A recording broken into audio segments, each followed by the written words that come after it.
Saudaraku, apa kabar? Sukacita selalu dalam melayani Tuhan. Saat ini saya ingin membagikan sebuah renungan yang saya beri judul Mertua Berhikmat, Menantu Selamat. Luar biasa. Sangat puitis saudaraku. Tetapi saya tidak mengada-ngada. Saya akan membuktikan bahwa judul ini sangat sesuai dengan renungan atau sharing yang saya akan bagikan. Kisah ini terjadi di dalam Keluaran pasalnya yang ke-18. Antara Musa dan mertuanya Yitro. Ada dua skin dalam cerita ini. Ada dua cerita yang diceritakan bagaimana kisah ini terjadi. Saudara-saudaraku, yang pertama bahwa Musa ketika Fir'aun mengejar-ngejar Musa, ingin membunuh Musa karena Musa membela bangsanya, bangsa Israel. Musa mau dibunuh oleh Fir'aun. Musa lari sampai ke negeri Midian. Dan di Midian dia ketemu dengan Yitro. Yitro memiliki seorang putri yang bernama Sipora. Dan singkat ceritanya Musa menikah dengan Sipora dan melahirkan dua anak yang bernama Gersom dan Eliezer. Saudara-saudaraku yang kasih dalam Tuhan Yesus, Tuhan memanggil Musa di Bukit Moria. Dan dari suara Tuhan di semak belukar yang terbakar oleh api yang tidak terbakar semuanya. Tidak terbakar, Tuhan memanggil dia dan menyuruh Musa untuk menyelamatkan umatnya Israel yang diperbudak di tanah Mesir.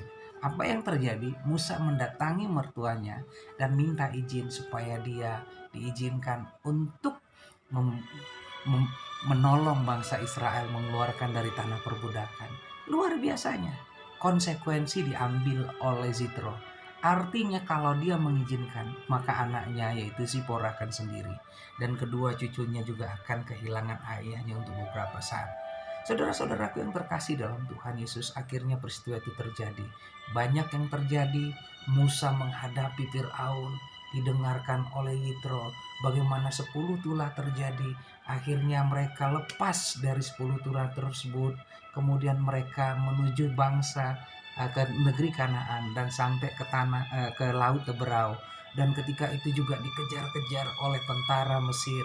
Dan Musa memukul laut Teberau tersebut terbelah dua dan mereka berjalan di tengah-tengah laut yang terbelah itu. Dan sampailah mereka ke Gunung Allah. Ketika Yitro mendengar bahwa menantunya tersebut sampai ke Gunung Allah, dia bawa anaknya, putrinya yaitu Sipora dan kedua cucunya menghadap Musa.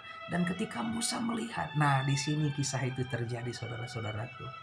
Kisah ini pemeran utamanya justru Yitro dan Musa. Bukan Musa dan istrinya Sipora dan kedua anaknya.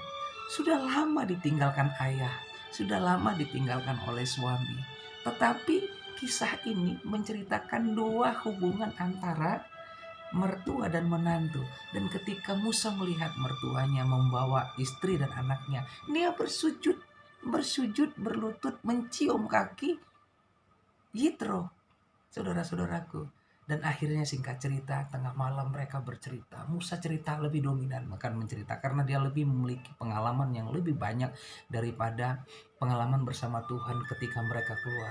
Dan ketika Musa bercerita sangat antusias sekali perjalanan bersama dengan Tuhan, Yitro bersuka cita karena Yitro juga seorang imam yang sangat dihormati di Midian. Cuman cerita tentang Yitro, tentang pelayanan tidak banyak diceritakan di Alkitab. Tapi Musa banyak. Itulah sebabnya saya katakan Musa lah yang dominan. Karena Musa pula yang menceritakan hal tersebut. Saudara-saudaraku yang terkasih dalam Tuhan Yesus, sampai jauh malam diiringi kopi, mungkin minuman kecil dan lain makanan-makanan yang ada sampai jauh malam. Nah, kisah yang kedua saudaraku, keesokan harinya, pagi-pagi sekali, Musa menerima bangsa Israel untuk mendapatkan nasihat-nasihat hukum pembelaan terhadap perkara-perkara mereka. Banyak sekali saudaraku, mungkin persis seperti Ahok ketika dia di balai kota menerima orang-orang banyak sekali. Tetapi Alkitab katakan sepanjang hari mulai dari pagi sampai petang. Dan ketika itu dilihat oleh Yitro, Yitro bertanya kepada Musa, "Hai anakku, mantuku, apakah Itu yang kau lakukan kepada bangsa itu. Musa menjawab dengan rohani sekali. Musa hamba Tuhan besar. Musa nabi besar, saudaraku. Ada seorang yang kasih masukan kepada Musa. Dan saya melihat baru kali ini masukan itu ada. Kalau sebelum-sebelumnya tidak ada yang berani. Mereka datang meminta kami seperti begini. Kamu berdoalah kepada Tuhan. Tidak ada teguran, tidak ada nasihat kepada Musa. Tapi kali ini yang memberikan nasihat dan teguran adalah mertuanya sendiri. Dan kita lihat respon daripada Musa. Ketika Yitro berkata, apa yang kamu lakukan terhadap bangsa itu? Musa menjawab, aku mengundang mereka, menerima mereka karena mereka berperkara. Bapakku, bapak mertuaku, mereka berperkara dan mereka minta nasihat, dan aku memberikan hukum-hukum kepada mereka sehingga mereka keluar dari permasalahan perselisihan mereka. Yitro berkata, tidak tepat, kamu akan menjadi lelah, bangsa itu juga akan menjadi lelah, mereka akan antri dari pagi sampai petang. Tidak tepat seperti begitu anakku, anak mentuku. Sekarang aku akan memberikan nasihat dan memberikan masukan kepada engkau. Kamu harus angkat orang-orang yang berhikmat, takut akan Tuhan, dan lepas dari bebas dari suap untuk menjadi uh, menjadi penasehat buat bangsa-bangsa ini.